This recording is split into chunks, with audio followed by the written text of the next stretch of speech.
ADG ममता सिंह हमारे साथ हैं, जिन्होंने पूरे एक महीने लगातार अपनी जिम्मेदारी को निभाया और आज भी लगातार फील्ड में रही। इस वक्त हमारे साथ हैं मैडम, आप लगातार जुटे हुए हैं। आज चप्पे चप्पे पर पुलिस थी, सारे जितने भी नाकेबंदी आपने की थी, पुलिस फोर्स थी। कितने लोगों ने आज जलाभिषेक किया, किन किन लोगों को आपने परमिशन दी अंदर जाने?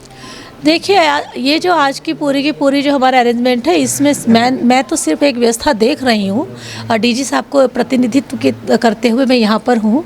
जो मुख्य श्रेय तो जाता है हमारे आईजी साउथ रेंज हैं, जो हमारे लोकल एडमिनिस्ट्रेशन में हैं, जो अधिकारी कर्मचारी बाहर से आए हैं। सारी की सारी टीम ने बहुत अच्छे से प्लानिंग करके पूरा नूह में ये पूरा एक प्रतिबद्धता के साथ में ये सुनिश्चित किया कि आज का दिन धार्मिक आस्था की अभिव्यक्ति के साथ साथ बिल्कुल शांतिप्रिय तरीके से चला जाए।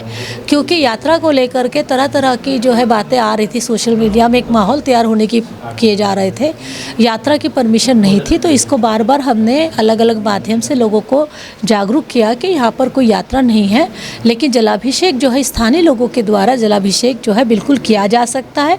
स्थानीय लोग इसलिए कहा गया क्योंकि बाहर से जो सोशल मीडिया प्लेटफॉर्म से हमें पता चल रहा था कि बाहर के अलग अलग क्षेत्रों से, ना सिर्फ हरियाणा बल्कि हरियाणा के बाहर अन्य राज्यों से भी कुछ मोबिलाइजेशन इस तरह का हो रहा था। कुछ इस तरह के भड़काऊ पोस्ट चल रहे थे कि बाहर के लोग आकर के और यहाँ पर यात्रा या यहाँ धार्मिक उसकी आड़ में कोई संवेदनशील माहौल बना सकते थे। तो इसी वजह से बाहर की जो मोबिलाइजेशन है, बाहर का जो मूवमेंट है, उस पर हमने रिस्ट्रिक्शन लगाई थी। बाकी लोकल जो यहाँ के स्थानीय है वो तो ये लगातार जलाभिषेक 4:30 बजे से कर रहे थे और वो सबको हमने आने के और जलाभिषेक करने के लिए किसी को रोका नहीं गया। जो दिल्ली से और अन्य जगह से कुछ प्रमुख थे, वीएचपी प्रमुख और कुछ संत जो साधु संत थे, उनकी जिनकी इच्छाएं थी जलाभिषेक करने की, उनको भी हमने कहा कि उनको इजाज़त दी कि वो आए और आकर के जलाभिषेक करें। तो जलाभिषेक की प्रक्रिया बहुत ही शांतिपूर्ण तरीके से मंदिरों में की गई। आज जिस तरीके से मैडम 31 जुलाई को पूरी हिंसा हुई थी, क्या इस बार आपको कोई इनपुट था कि अगर फिर से इसी तरीके से लोग आते हैं, क्योंकि यात्रा का नाम इसको दिया गया था कि यात्रा है और जलाभिषेक करने के लिए किसी की परमिशन की ज़रूरत नहीं है, ऐसे स्टेटमेंट लगातार आए, क्या इसलिए आपने इतनी फोर्स लगाई? पहले से इनपुट आपको कुछ मिले थे? जी देखिए, ऐसा है, जो यहाँ पे G20 हमारी 3 तारीख से 7 तारीख को जो G20 आ रही है और 31/7 को जो तनाव हुआ था, जो आगजनी और घटनाएं हुई थी, जो काफ़ी अप्रिय घटनाएं हुई थी, उसको देखते हुए एहतियात के तौर पर हम लोगों ने फोर्स का डिप्लॉयमेंट आज थोड़ा ज़्यादा किया। क्योंकि जैसा मैंने कहा, सोशल मीडिया में जो इनपुट आ रही थी उसमें लग रहा था कि कुछ ऐसे भी तत्व हैं जो कि यहाँ पर आकर के ग्रुप मोबिलाइजेशन करके हो सकता है यहाँ की शांति को ख़राब करें। तो इसी वजह से स्थानीय लोगों को हमने इजाज़त दी थी। बाहर के जो इस तरह के जो ग्रुप हैं, जो सोशल मीडिया पोस्ट से हमने आइडेंटिफाई किए थे, उनके देखते हुए हमने बाहर के लोगों को आने की परमिशन नहीं दी थी। क्या कुछ लोगों को आपने हिरासत में भी लिया? ऐसे कुछ लोग मिले जो माहौल को ख़राब करने की कोशिश में से पहले से कुछ तैयारी में थे, ऐसे लोगों को आपने हिरासत में लिया? देखिए, कुछ एक जिलों से एक ग्रुप ने आने की, जैसे अलग अलग जगह पर कुछ लोगों को प्रिवेंटिव डिटेंशन में किया गया है, क्योंकि वहाँ से मोबिलाइजेशन करके नूह की तरफ आने की कोशिश कर रहे थे, जबकि उनको कहा गया था कि यहाँ पर कोई भी ग्रुप मोबिलाइजेशन, ग्रुप मूवमेंट नहीं किया जाएगा।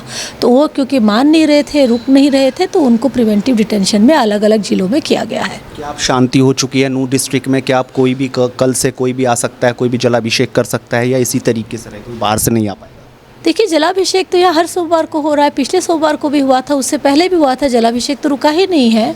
पर क्योंकि आज एक आखिरी सावन का आखिरी सोमवार था और सोशल मीडिया में भी तरह तरह की बातें चल रही थी, जिससे हमें लगा कि हमें थोड़ा सा अपना कानून व्यवस्था को मेंटेन करने के लिए अरेंजमेंट्स हमें थोड़े से एक्स्ट्रा करने पड़ेंगे, उसी हिसाब से किए गए।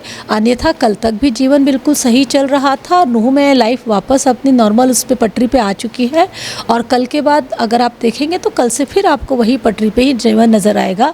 क्योंकि यहाँ जो कम्युनिटीज़ हैं, यहाँ की जो कम्युनिटीज़ हैं, यहाँ जो समुदाय हैं, वो आपस में मिलके तालमेल करके आपस में एक सामाजिक आपसी प्यार और मोहब्बत के साथ रहते हैं। तो लाइफ तो यहाँ नॉर्मल हो चुकी है। क्या जिस तरीके से जो हिंसा हुई थी उसके बाद कई लोगों की आपने लिस्ट तैयार की हुई होगी, उनको गिरफ्तार भी किया, अभी भी बहुत लोग बाकी हैं, क्या एक्शन लगातार जारी रहेगा उन पर पुलिस का, या अब आज के दिन से सब ठंडा हो गया?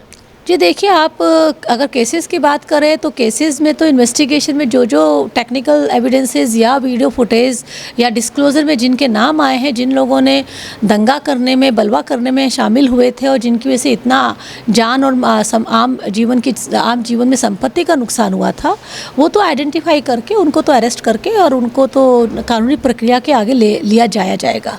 वो जाँच चल रही है।